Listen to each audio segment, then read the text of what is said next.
So, the Super Bowl of Indian philosophy will now begin.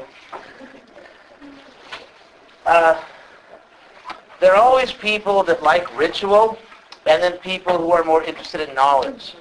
People just have different natures. And, in any religion you can find that. Some people just like to do rituals. They like all the ceremonies and everything. Other people are not into rituals, and they prefer to pursue philosophy and wisdom and so on and so forth. And these things are not mutually exclusive, because the wisdom people, let's say within a religious tradition, also tend to participate in some ceremonies, like they go to their friends' weddings, and sometimes on holy days they may go to a church or synagogue or Hindu mandir or mosque or whatever. So they're not mutually exclusive, but these are two different emphases or different approaches. So forever in Indian religions there have been these two divisions. And the typical language used is karma, the word karma, which also means the reactions to your actions, what happens to you based on what you do. But also it's a simple Sanskrit word meaning simply action. And kanda means division. So the Vedas are understood to have different divisions. And the ritual division, people concerned with rituals, performing rituals to get different kinds of blessings, such as, let's say, prosperity or health, things people typically pray for. The idea that certain activities are auspicious, ritually auspicious, and so on.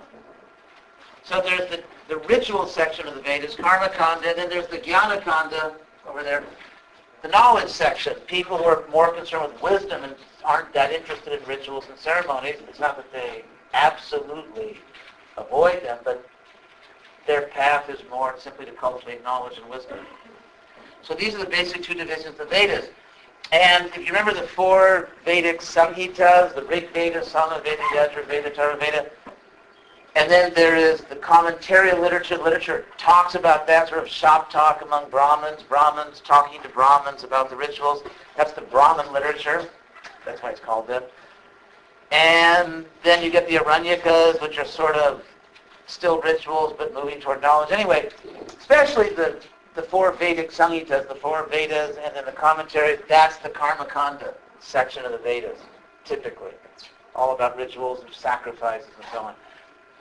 And the knowledge section is, the Aranyakas. We talk about the Aranyakas, which people went out to the forest, part of the whole Shramana phenomenon. And then the Upanishads. The word Upanishad, and the Upanishads are typically the Jnanakanda. They're sort of like the center of the knowledge portion of the Vedas. Upa, in Sanskrit, is, the Greek H is silent, like honor or hour. Like what hour, how many hours, and so on. So, Sanskrit upa is just the Greek upo. This Y in Greek is like the U, it's like the letter U in French and German, U. And so the H is silent, so it's upo, which is just Sanskrit upa, same word. And it means like not the full amount of something, like hypothermia, not enough heat, and so on. And so upa in Sanskrit is the same word. It just means kind of like, it means near, not quite there, but near. So it can just mean proximity. And then ni means like down, and sat is just the English word seat. So Upanishads, to sit down near. And it's often understood to mean to sit down at the feet of a guru, sit down near your teacher. And the reason it has to be upa, the reason it has to be near, is because the Upanishads were typically secret doctrines. They were like esoteric knowledge, or things there were some qualification to receive the knowledge. In fact, if you look at other literature, other Sanskrit literature, sometimes they'll use the word Upanishad simply to mean a secret or esoteric doctrine. Anyway, those are the Upanishads. And there are originally 8 very important Upanishads, and then there are different lists like 16, 100, and Upanishads maybe perhaps are still being written today. And people come in late, you might try the back door, because it's for obvious reasons. So anyway, the Upanishads. Now, the Upanishads are sort of the foundation of this Jnana-kanda, this knowledge section of the Vedas. But there are other literature. So the whole apparatus, the whole Jnana-kanda, the whole knowledge section of the Vedas is generally called Vedanta. Anta, just like the English word, is just the English word end. I mean, it's clearly cognate. So, and Veda is knowledge. Related actually to the English word video, by the way. The Latin vedere means to see. It's cognate with the English word veda, knowing, to know. And so our words like video, vision, etc., etc., the Spanish like vista, that's all related to the English word veda. Sanskrit word veda, and then German wissen, to know. English word wit, as in, witty or dimwit or whatever. Wit. It's all related to the word Veda. So Vedanta, the end of knowledge. The end of knowledge is considered to be the culmination of the Vedas and the last part of the Vedas to be studied. So anyway, so in this Vedanta, in this end of the end of the Vedas, or the knowledge portion of the Vedas, there are basically three components. Actually, I left one out here. Whoops. Okay, we're going to slightly adjust this here. Bhagavad Gita. These two kind of go together. So I'll explain now. There, that's a better list. First of all, you have the Upanishads. And the Upanishads are technically classified in Hinduism, and everyone classifies it this way, as Shruti. The Sanskrit root shru means to hear, Shruti, which means like that which is heard, because the Vedas go way back before writing, before people used to write. It was simply heard, spoken by a guru to a disciple. So the Upanishads are the Shruti, and this refers to the oldest layer of Vedic literature. The original Vedas, the Brahmanas, Aranyakas, and Upanishads, that's called Shruti. And that always had a certain prestige. It's like that's the oldest. That was the oldest literature and kind of like the most authoritative, although in practice, people just kind of bow to it and then go on reading other books. But anyway, so the Shrutis is the oldest and in a sense the most venerated level of literature. And then you have Brahma Sutras. The Brahma Sutras, sutra is English word suture. It means a thread. And so the Brahma Sutras are perhaps the most sophisticated philosophical work within the Hindu tradition. And these a sutra is a very condensed little pithy thing, like a short saying that needs commentary. And so there are grammar sutras, there are philosophical sutras, there are ritual sutras, all kinds of sutras. Mimamsas had their sutras. But the Brahma Sutras about the absolute. By the way, the word Brahma, in the Upanishads, the basic theme is Atma, the self or the soul, and Brahman, the absolute. The Sanskrit root Bri, in case you're interested, means to grow or to become great. And so from this root, you get the word Brahman, meaning like the greatest. And so the Brahma Sutras are these very sophisticated, short sutras, which talk about the absolute truth, which talk about the Brahman, the absolute of the Upanishads. And in a sense, the Brahma Sutras are considered to be a commentary on the Upanishads. Because there's so many Upanishads, they talk on different topics, they take different approaches, and sometimes, at least superficially, appear to be promoting different points of view. Therefore, in order to organize all of this, to make it all coherent, to figure out what the Upanishads ultimately mean, what's the conclusion of the Upanishads, that's what the Brahma Sutras claim to be doing. And so, the Brahma Sutras are considered to be nyaya, which in Sanskrit means logic. And so sometimes they're called, for example, prasthana means like a point of departure. So the Upanishads are departing from the point of Shruti, this oldest Vedic literature, and then the Brahma Sutras are considered to be the nyaya prasthana, which is simply the application of logic, the application of tradition, faithful scholarship and logic to the Upanishads. That's the Brahma Sutras, also called the Vedanta Sutras, by the way. And then finally there's the Bhagavad Gita, which is the single most important book, actually, in the history of Indian religion, in terms of actually having the most influence on people. And so the Bhagavad Gita in contrast to Shruti, is called Smriti. The Sanskrit root smri means to remember, and smriti, that which is remembered, or tradition. So it's like you have these original Shrutis, and then all kinds of other literature talking about the Shruti, interpreting the Shruti, and so on and so forth. And those are called Smriti.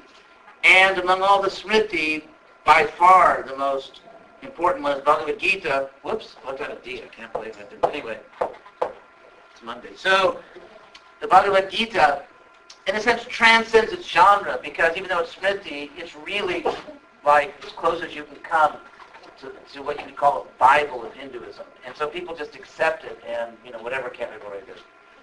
But in any case, the Vedanta, this knowledge section of the Veda, as opposed to the ritual, which is also called Vedanta, the end of the Vedas, the culmination of the Vedas, the wisdom, consists of 3 points of departure, or 3 approaches, which are the Shruti, the Nyaya, the logic, and the Smriti, and all these 3 together. And the Brahma Sutra has its commentaries, and the commentaries, because the sutras are so condensed, I'll give you a few of the sutras, you can see what I mean. They're so short, they're so esoteric, that without commentaries, you're basically lost in the woods. I mean, if you just had the sutras, you wouldn't get too far. So they really need commentaries, and there are very powerful commentaries. In fact, the greatest philosophers or theologians in Indian history are precisely those, for the most part, that gave distinguished commentaries on the Brahma Sutras. So we'll talk about this later. Shankara, for example, Ramanuja, Madhva, and others wrote very sophisticated, and these commentaries are about as intellectually sophisticated as you can get. In other words, you can study philosophy in any culture or theology in any culture, and this is really on the highest level of intellectual sophistication. Just in order to sort of like buy into this game, to get your initial chips to get into the game, I mean, you had to be an absolute master of Sanskrit grammar, which is probably the most difficult language in the world for some of you who've taken Sanskrit. I remember when I was at Harvard, I had a professor who did his graduate work at Stanford. He started out in classics, Greek and Latin, and then he switched to Sanskrit. And he said, as far as he could see, Sanskrit was like another level of complexity, even compared to ancient Greek and Latin. And so anyway, in order to participate in this Vedanta league, you have to be an absolute master of Sanskrit grammar. You have to be a master of all the rules of logic, just like in the West. Also in India, they have an extremely sophisticated tradition of formal logic, and you have to be a master of that logic, a master of the Sanskrit language. You had to be a master of all the Upanishads. And that was just to participate. I mean, that didn't mean you're going to become famous. It just meant they would allow you to participate and not make a fool of yourself. And so the great Vedantists like Shankara, Ramanuja were, these are some of the great intellectual monuments, I think, that have been produced by humanity. But in any case, and also Bhagavad Gita. So, for example, the great Vedantists like Shankara, Ramanuja also wrote commentaries on Bhagavad Gita, and they wrote commentaries in the Brahma Sutras. And the commentaries in the Brahma Sutra basically consist of taking every sutra and saying this particular sutra refers to certain Upanishad verses. Because the commentaries on Brahma Sutra are commentaries on a commentary. The Brahma Sutras themselves are commentaries on the Upanishads, and then when you comment on or give your commentary to the Brahma Sutras, you have to identify each sutra with certain verses from the Upanishads, which means you have to master all the Upanishads. So that's what people did to, keep themselves busy, intellectual, stay out of gang-related activity. They did this Vedanta thing. So that's basically what it is. Are there any questions on that? If not, we'll talk about, what's in the Upanishads. Yes. Can you explain one more time what Shruti and that hot word means again? Shruti. Oh, Shruti. This word. Yeah, that one. Oh, prasthana means like departure. In fact, they still use this word in some Indian airports, like departure, like the departure sign, say prasthana. So, yeah, prasthan is actually just the English word stand, and pra means forth, like to stand forth, to depart. So just points of departure. They're departing from different authorities or from different sources, authoritative sources. Anything else? No? Okay. So, let's see. The people that did the Vedanta, the knowledge people, they did not always think so highly of rituals. They thought that people who just did rituals all day never really thought very hard, that there was something superficial about that, and you're not going to get the perfection of life if all you do is rituals. So here's a typical quote from the Aitareya Upanishad. Knowledge is the eye of the world, and knowledge the foundation. Brahman is knowing. Brahman is knowing. In other words, the Absolute itself is conscious and knowing. So by knowing, you are actually becoming one with Brahman in the sense of performing the same function as Brahman. Brahman is knowing. It is with this self, the Atman, it is with this self, consisting of knowledge, the essence of you as a self, as a soul. The essence of you is that you know, you're conscious. So it is with this self, consisting of knowledge, that he went up from this world, and having obtained all his desire in the heavenly world up there, became immortal. Because remember, the Mimamsa people, who are the ritual, they're totally obsessed with ritual, absorbed in ritual, and their paradigmatic statement is, Swarga Kamo Yajeta. You want to go to heaven? Do a sacrifice. You need to sacrifice. So here, the Upanishads are saying, if you get knowledge, you actually go to heaven and just keep going all the way up to the eternal realm. And Krishna in the Bhagavad Gita, we'll talk a lot about the Gita later, will say, for example, that by doing these sacrifices, you go to heaven, then you come down again. It's like, it's like, say, you work hard, save your money, you go on vacation, you blow all your money, you come home and start working again. And that's exactly the idea of this going to heaven. You perform all these rituals, you perform all these pious activities, you get to go on vacation in heaven, you blow your wad, you spend all your pious credits, and down you come again, and you got to start working again, start doing rituals again to pump yourself back up to that material heaven to enjoy.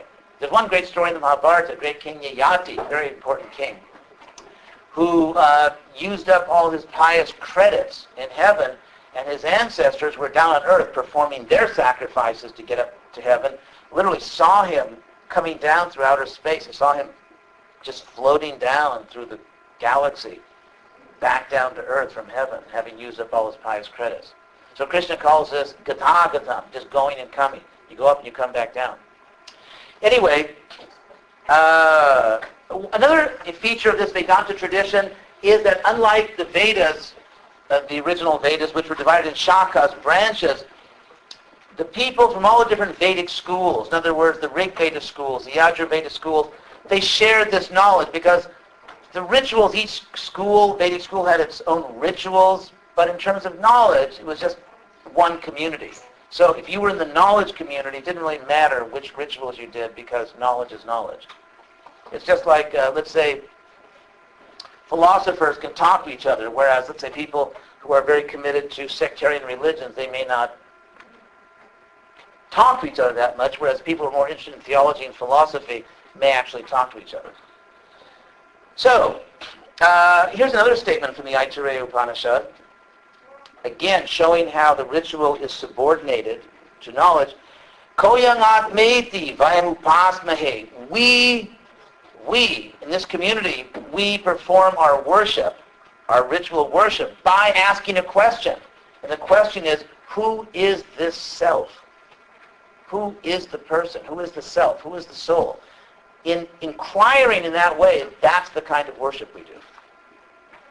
So there, again, think back to the Jains and Buddhists who are still there. The Jains and Buddhists thought, hey, we don't need all these rituals because they're kind of violent anyway. We want knowledge. We want to, we want to get to nirvana or to the Jain heaven. And so they left the Vedic culture. These people in the Upanishads are not renouncing the Vedic culture. They're simply trying to reform it. They're trying to correct it and say, look, this is the real ritual, trying to find out who you are. That's the way you should, do your ritual. And so they're not necessarily giving up all the rituals. They're just trying to transform them and elevate them So they're staying within the tradition. But they're addressing it by promoting knowledge. Now, another important thing, within the Upanishads, it was not just a man's world. Some of the greatest speakers of the early Upanishads were women, like, for example, Gargi. I'll write their names. Two women who are very famous, Gargi and Maitreyi, isn't it? Yes. And there were others. So here you have a case. In other words, later Hindu culture does not necessarily reflect in all ways the earlier Vedic culture. In this early Vedic culture, you have these two women who would instruct kings. You find scenes where these women, these rabbinical women, would actually teach kings. And the kings have to come and learn from these ladies. And so it was not just like men only. That's the point. Yes? Question about Maitreyi. Yes. I know about Maitreya, the Buddha. Yeah, this is a different lady. Yeah, well, what's the meaning of that? Well, it just comes from the Sanskrit word mitra, which means friend. It's also the name of one of the gods. And so from the word mitra, Maitreyi, and this is just the feminine form. So it's not an uncommon name. So, another example of the people, again, the Upanishad people are kind of in the Shramana tradition. In some ways, they're in the same Shramana tradition as the Jains and Buddhists, but they've stayed within Vedic culture. Still, they sometimes bash all this ritualism. Like here's a quote from the Munda Upanishad. Plavahyete adridha yajna rupa ashtadashoktam avarantyeshu karma itat sheyo jevinandanti mudha jaran mrityum te punare vapiyanti. Which means, again, the image of spiritual life being like a raft that takes you across the ocean of material existence. An image used a lot by the Buddhists. And so this statement from the Upanishad says that these rafts, which consist of ritual sacrifice, are not very firm. In other words, this raft is not going to take you across. It's going to go down. This raft, which consists of all these different rituals, and those who celebrate this as the greatest thing to do, like those who are saying the best thing to do is these rituals, they're fools. Actually, they're confused. They're mudha. They're confused. They're bewildered. These are foolish people who simply take shelter of all these rituals without knowledge, and they will come back again to old age and death. They will not escape the cycle of birth and death. They will simply come back again. They will not get liberation by all these rituals. So that raft is their raft is going to sink, basically. So that's the statement in the Upanishads critiquing the Karmakanda section, people who just do the rituals, like Mimamsa people. This is a direct, pointed criticism of the Mimamsa people. Now, if you look at the Upanishads, there are older ones and later ones. And generally that analysis is done by linguistic analysis and just referencing like if a later book talks about an earlier book, obviously the earlier book is earlier. So if you look at what is generally considered the oldest Upanishad, the Brihadaranyaka Upanishad, which the name Brihad means great. Well, I'll write it for you. It's related to the word Brahman, actually.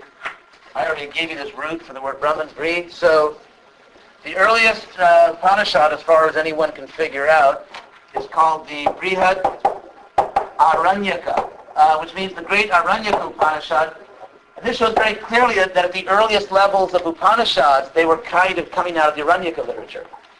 Remember, you have the Vedas and the Brahmana literature, the Aranyaka literature, the Upanishads. So the oldest Upanishad is also called the Great Aranyaka. Anyway, so the very first verse of this Great Aranyaka Upanishad it gives you a clue to where Jainism and Buddhism was coming from and why they kind of felt uncomfortable. So the very first verse of this oldest Upanishad refers to the horse sacrifice. There was a sacrifice in which a king would take a prize stallion and just let it roam freely for 11 months. And this horse would just wander wherever it would. And any other king who didn't want to accept the authority of the king who released the horse would have to, somehow capture the horse or challenge it. But let's say the horse roamed freely for 11 months, because generally you wouldn't do the sacrifice unless you had your little political military duckies lined up. So you let the horse go for 11 months, and then the horse is led back and it is ritually sacrificed. And that's an example of animal sacrifice. The horse is sacrificed. Of course, there are statements in the Rig Veda, the oldest Veda, telling the animal that you are going to heaven. That actually through this sacrifice, we're not just killing you, you're going to take another birth in a very high realm. But still, the Hridayananda Upanishad begins, Om Usha Va Asasya Me Yasya Shirak Surya Chakshu, etc. Om, it starts, the syllable Om, and then the dawn. The dawn is the head of this sacrificial horse. The sun is the eye of this sacrificial horse. So it's seeing the anatomy, the horse's anatomy, as somehow having cosmic symbolism. So the dawn is the horse's head. The sun is the horse's eye, and so on. Still, at this time, say thousands of years ago in India, people are reading this and thinking, yuck. That, I don't think I really want to practice religion by attending ritual killings of horses. And this is the kind of thing they're revolting against. And so you get Jain movements, Buddhist movements, and also Upanishadic movements. The same things that the Jains and Buddhists are doing, other people are doing within the Vedic tradition. They're the Vedanta people. And it has an effect, because if you read the Brahminical literature and follow it historically, the influence of Jainism, Buddhism, and this sort of revamped Vedanta tradition is that instead of killing a real horse or some other real animal, they start making these sort of like little, like gingerbread horses or something. They make these little animal horses out of grains, and so they replace the animal with some kind of vegetarian offering in the shape of an animal. And so it's having an effect. And so the later Upanishads, these earliest Upanishads, they're into the rituals, but they're interpreting the rituals, and they kind of condone the violent rituals. But then you get later Upanishads that say, well, wait a second. We have to get away from these violent rituals. It's really about knowledge. It's not about... So there is an evolution even in the Upanishads. Another point I wanted to make is that you find in the Upanishads the seeds, a lot of the seeds of Jainism and Buddhism. For example, I wrote on the board sometime in the past, in the near past, that in Buddha's second sermon in the Deer Park, he says there are these different skandhas. There are different skandhas, layers, coverings, which we falsely take to be the self. They are rupa, the visible form, and I remember all of them. Vedana, our sensations or feelings. Sankhya, the way we tend to define the world, and samskara, our deep psychology, and vijnana, sort of our final worldview. And now, these skandhas, these layers, actually, the Buddha was teaching us something that was already taught in the Upanishads, and since he sort of checked out other things before he launched his own program, he knew about it. So again, Buddha is not simply inventing everything, he's simply giving a new twist on what already existed. So in Sanskrit, in the Upanishads, it's called the koshas, or the sheaths. Which are the same as the Buddhist skandhas. And so I'm going to read you a quote from the Upanishads, which basically say the same thing as the Buddha's second sermon. For example, the Aitareya Upanishad, which very likely existed before Buddha taught. And it says, Jarita Hridayananda Chaita Sanjnanama Jnana Vijnanamiti Sarvani Vaitani Prajnanasya Nama Dheyani Bhavanti. That all these things like Sanjnana, which is one of the skandhas the Buddha mentioned, the Vijnana, another skandha he mentioned, all these different coverings, cognitive coverings, they are simply names. They're simply designations, conditioned designations for the conscious living being. So there's a consciousness. And the word for the conscious living being is the same word used by the Buddhists. It's pragya. Pragya. You may remember in Buddhism that they rejected samgya and vigya, but they accepted pragya. You had to get the right prefix on the gya.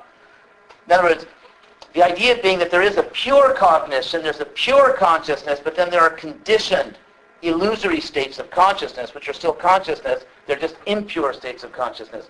And that exact idea was found actually in the Upanishads. So it wasn't a new thing when Buddha taught it in the Deer Park. It just, people weren't necessarily talking about it a lot on the Vedic side, but with the competition of Buddhism, Jainism, they started talking about it more. Any questions so far? The other thing is that the Jains and the Buddhists and the Mimamsa people all denied that there was a creator God. There's no God that creates the world. There's no Genesis in Buddhism, Jainism, or Mimamsa. However, in the Upanishads there is a creator. So for example, you have a typical statement, Atma Vaidameva Eke Vagra Asit Nanyat Kinchanamisha. So in the beginning, the Lord alone existed and he created the world. So you very much have this idea of creation. In fact, the Vedanta basically is, how should I put it? The basic issue of Vedanta is this, that there is a source for all existence. Everything that exists has a source. It comes from somewhere. And that source is Brahman, the Absolute.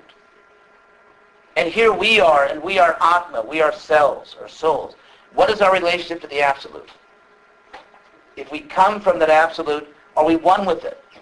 Are we just, like if you take the sun and the sun rays, in a sense you could say sunshine is not different from the sun. It's just another part of the sun. So are we one with that Absolute? Are we different from the Absolute? What is our status? How do we exist? Are we the Absolute? So it was these kinds of issues that people were trying to figure out in Vedanta, but they all accepted that there's a source of everything. Whereas in Jainism, remember, you're a jiva, just a soul, and then you become sort of like your own omniscient thing. In Buddhism, now Buddhism started out saying there's no God, but frankly, the bodhisattvas, you start getting things like the omniscient Buddha. It creeps back in. People like the idea of an omniscient divine being. It has traction, for spiritually minded people. And so what you find is that even in Buddhism, as it merges back into Hinduism, there's Buddhism comes rushing out of the Vedic tradition as this revolutionary, heterodox tradition, like down with the rituals, forget the Brahmins, no caste system, and forget all this stuff. Very revolutionary, very radical. But over time, market forces, the same demand is there on them as on the Hindus. And so after centuries and centuries and centuries, they come up with their own heaven. They have the same gods as in the Vedas. It's just that they put the gods, same Vedic gods, but they're just one world below the Buddha, right? If you become a pure Buddha, an omniscient Buddha, or a bodhisattva, you're in the highest world, but just below you, your neighbors down the road, are the gods. Which gods? The Vedic gods. And they start getting all the rituals. They have all the same rituals. They start puja. They start worshiping. You can see actually anywhere in Japan, China, and India, where the Buddhists have these little altars. They get their altars. They do their puja. They have their little deities.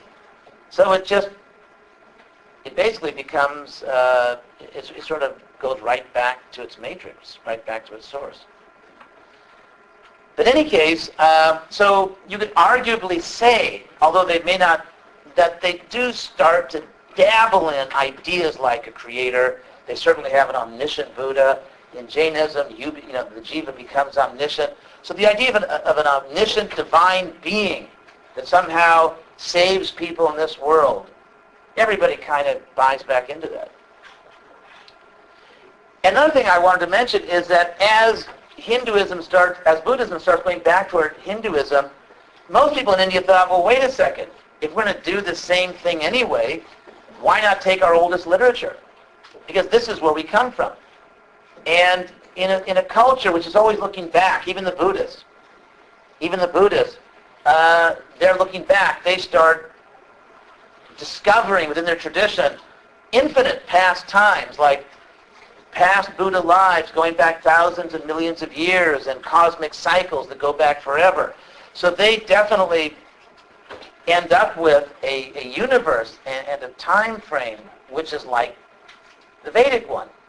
And so since everybody agrees that ancient is great, old is gold, like old thing, because the real knowledge, the real truth, whatever it is coming down since time immemorial, and people tend to gravitate back toward the Vedas because that's the oldest literature. And everyone knows that's very old, whereas the Buddhists and Jains start writing literature which they claim has now been rediscovered, but is actually very old.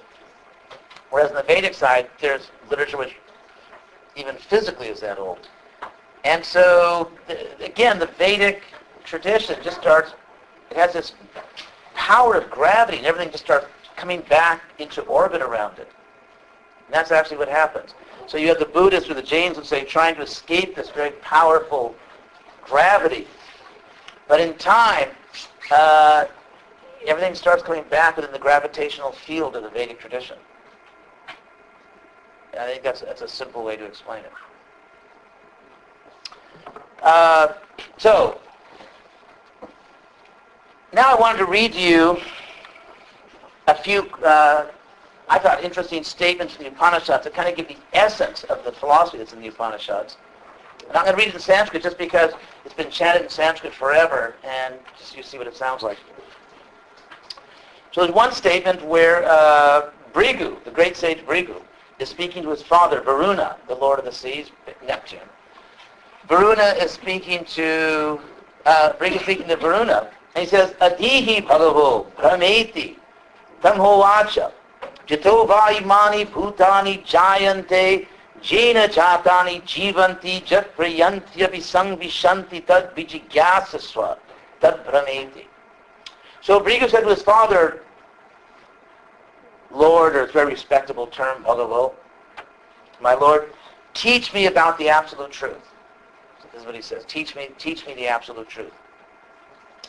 And then Varuna said to him, so the son says, teach me the absolute truth, and then the father said to him, Jito vaimani bhutani jayante, that from which these creatures are born, jena jatani jivanti, and by which, once born, they live, and jat prayantyapi sangvishanti, and that which they return to and again enter at the end, tad vijigyasasva, understand that that is the absolute truth.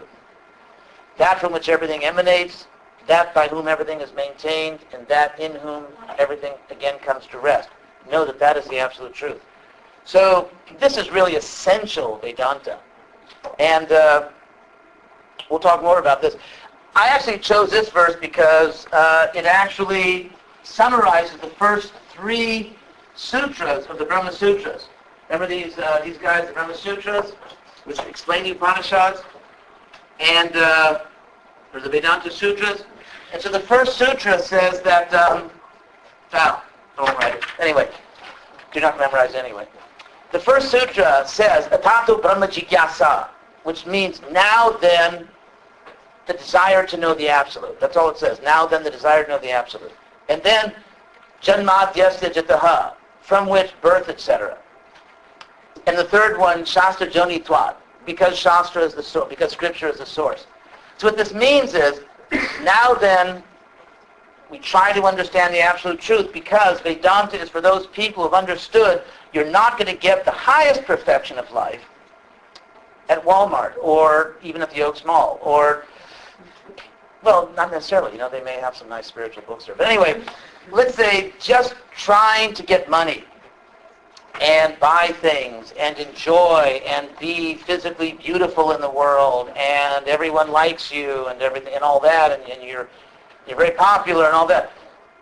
In other words, life based on the body, it's not that that's evil necessarily, but that alone is not going to give you the highest perfection as a soul. As a soul, that's not your highest perfection. So if someone has understood that, then now that you've understood there's more to life than just indulging your body and your vanity. Now that you've understood that, try to understand the absolute truth. And of course, in this verse I just quoted you from the Upanishads, the son says to the father, teach me this absolute. The son realizes, I want to understand the highest truth. Then, the second Vedanta Sutra is Janmadhyasya Jataha, birth, etc., from which means the absolute is that from which everything arises, is maintained, by whom everything is maintained, into whom or into what everything merges. And so that's what this verse talks about.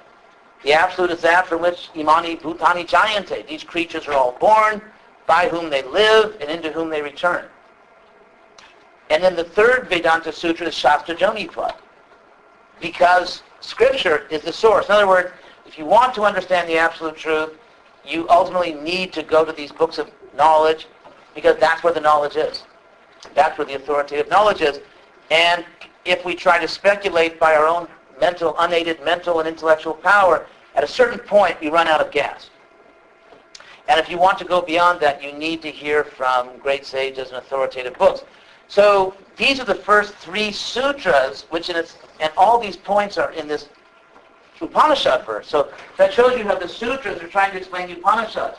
Because this verse, which I read you from the Mundak Upanishad, which means the bald man Upanishad, they have funny names. Anyway, the bald man Upanishad said that, had all these 3 points. I want to know the absolute, and then you find out the absolute is the source of everything, and the knowledge is coming from a shastra, from an authoritative source. So that's an example of how the first 3 sutras of the Brahma Sutras are, in a sense, talking about what's in the Upanishads. A few more minutes.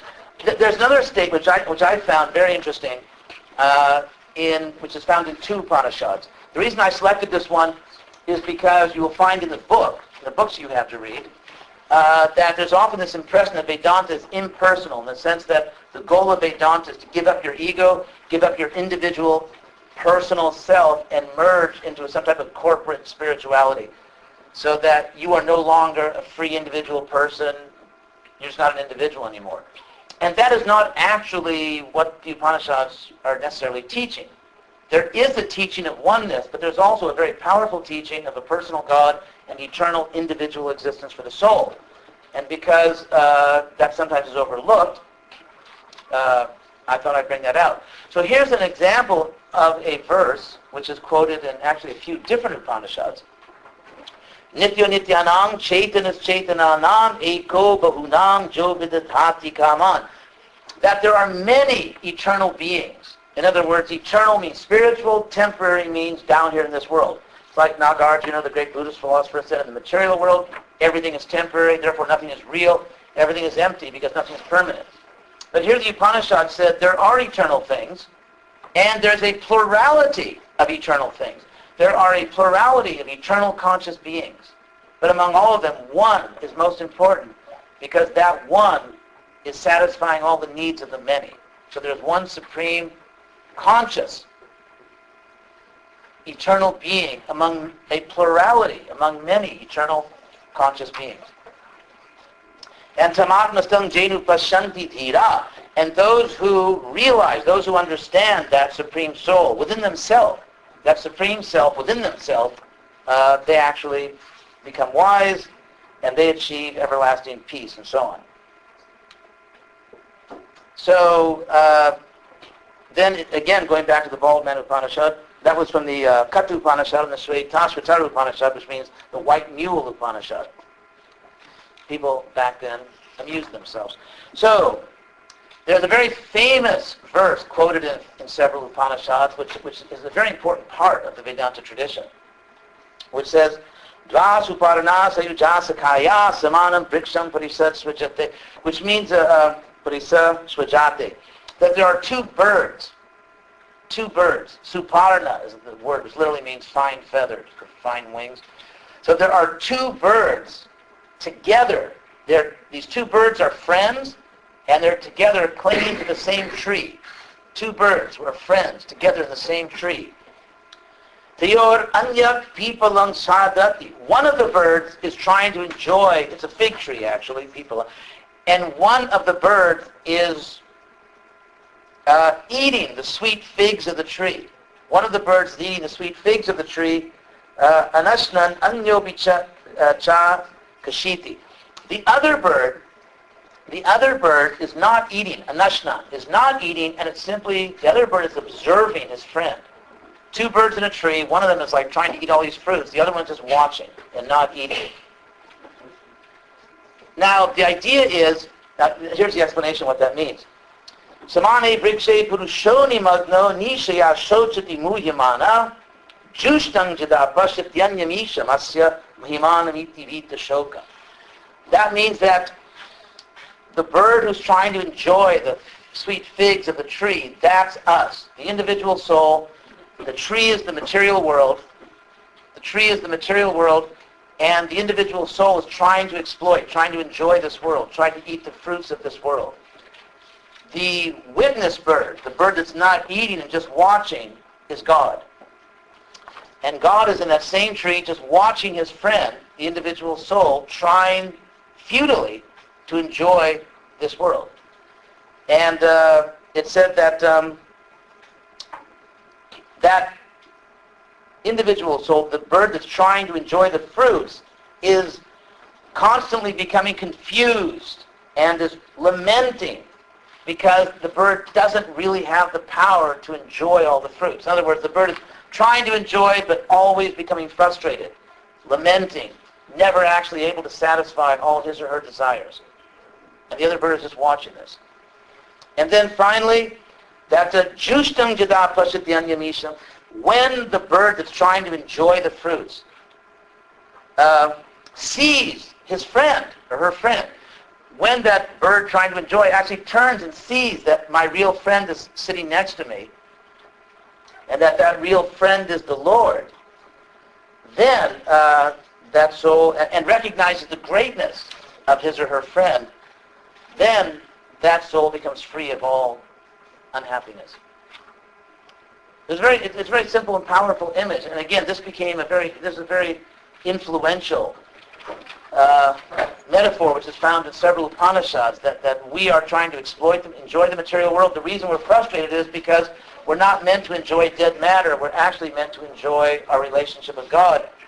And that when we stop trying to exploit the fruits of this tree and turn to our real friend, of course the idea is sitting in the heart of the body, that real friend, that's when we become happy. So that's an example of the kind of knowledge which is taught in the Upanishads. And anyway, any questions on that? Okay, we'll stop there.